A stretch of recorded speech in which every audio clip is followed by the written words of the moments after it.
Dementia residents unanimously say they need to know what's going on outside in order to be able to make sense of and orientate to what's going on inside a dementia unit. So to be able to keep orientated to knowing what's going on outside, they need to have access to their familiar, well-loved news medium. So if, for example, they've been used to reading their local rag, their local newspaper daily for most of their lives, that newspaper needs to come with them into the dementia unit, because that news medium gives them context, it gives them cognition.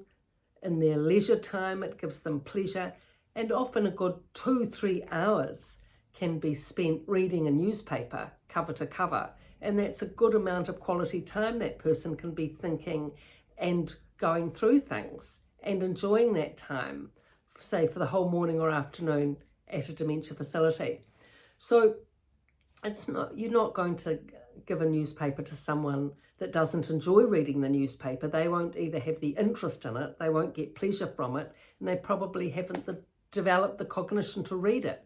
But if, for women, commonly, they like reading the women's magazines, Women's Weekly or Women's Day here in New Zealand, it's important to keep that medium going for them, because the royal family, all the gossip columns, that's their context and perspective of the world.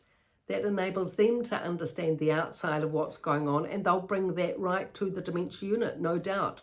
All the gossip columns of those women's magazines help them to be able to establish that same forte in a unit, for sure. There's lots of gossip that goes on in a dementia unit.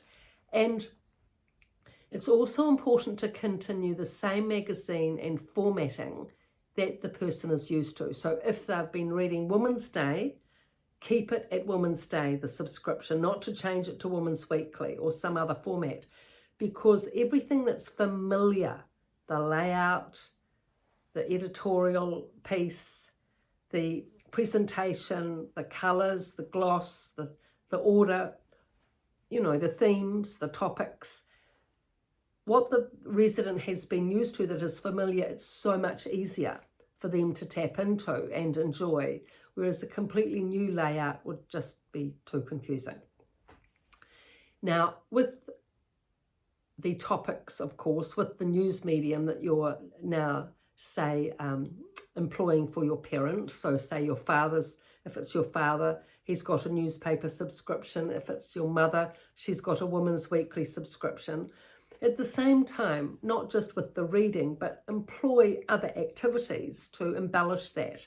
So, for example, with Women's Weekly and women's magazines, a lot of it is about the royal family. So now, of course, there's many things you can tap into to get more information, quality information on the royal family, especially if the dementia resident has a smart TV. Wonderful thing. So at the unit that I worked at, when the smart TV came in, it was literally a godsend, because The Crown, Netflix series, The Queen, their beautiful, wonderful Queen, who had, her whole era of service for them right throughout their lives. Their lives was her life was their life. I mean, they'd been through everything that the Queen had been through, good times and bad, all the coronation and, the hard times after the war, and, and then the boom in the 80s and 90s, etc. And so they really understand the Queen, they love the Queen, and it's their history that they can see through her. So that reminds them of their own history and orientates them to the context of their own lives when they see The Crown up on the big screen, especially with the lovely subtitles, which they'll be encouraged to read when it's on this lovely subject matter. So they're reading the Women's Weekly, they're seeing The Crown on the television, they're reading the subtitles, all this wonderful, rich cognition, thinking, reading, speaking, more reading. It's just great for the intellect. So that's how it works with many women. And of course then they can discuss with each other, they can show the magazines to their friend, they can lend the magazines to their friend, and it all becomes rather social and positive. Now, if in contrast to both these equations, your brother, say he's in a dementia unit, he doesn't read the paper much, he certainly isn't into women's magazines, but he does love the National Geographic because he's been a climber. Say, I did actually have a resident who lived at one of the facilities I was at, who was a remarkable person. He was a climber, not just rock climbing, but like huge mountain peaks, Southern Alps in the South Island. And he was a pilot, and he was really fit, very dapper, loved the National Geographic. Now, his sister did bring in the National Geographic when she was encouraged to, because he was a regular subscriber of it. But it's not that you just give the person the magazine. I mean, the reason why he loved the National Geographic was because he loved the outdoors. He adored the outdoors. He was out and about when he wasn't working, in the mountains, you know, at the sea, on the ocean, flying planes, going up these Southern Alps, trekking, skiing, whatever. And he loved the National Geographic for all nature and, of course, the wildlife. Now, she did bring in a few magazines, this sister, but she didn't take him out for walks. This was really sad.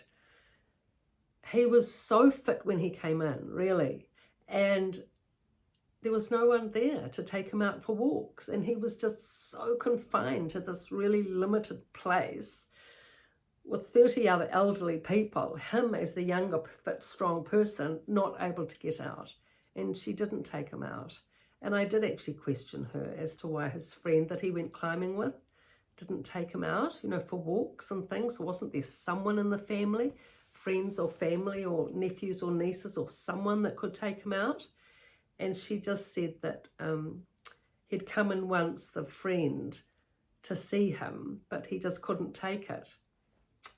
Gosh, that was so disappointing. Imagine not being able to take it, like that you just couldn't take it. Like, you can take it. I mean, he wasn't so deteriorated when he first came in, but he did deteriorate very quickly because he wasn't able to get out to walk. He was so upset and so stressed. It just completely impacted on his autoimmune system, and he got chest infections, and it was just too difficult to keep above it.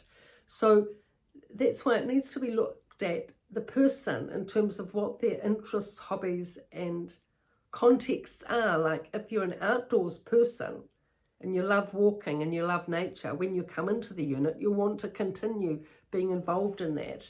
Similarly, if you're an old lady that likes women's weekly magazines and you don't like walking outside much, well, then you don't need the walks outside just the same that someone who's younger and stronger does. So it's horses for courses, and working out what it is that the person needs to keep that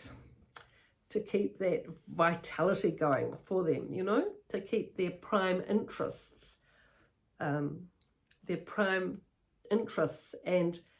tapping into their spirit, really, isn't it? What keeps them motivated and going.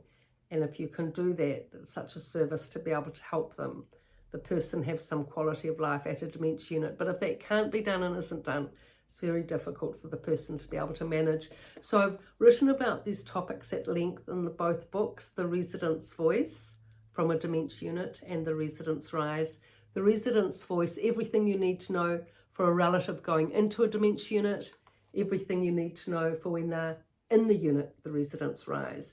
Now, it is good to get these books before the person goes into the unit, so read up and study, because there really is a lot to learn and know, and it's better to be prepared for these things. Thank you for your looks and your likes and your subscriptions. Thank you.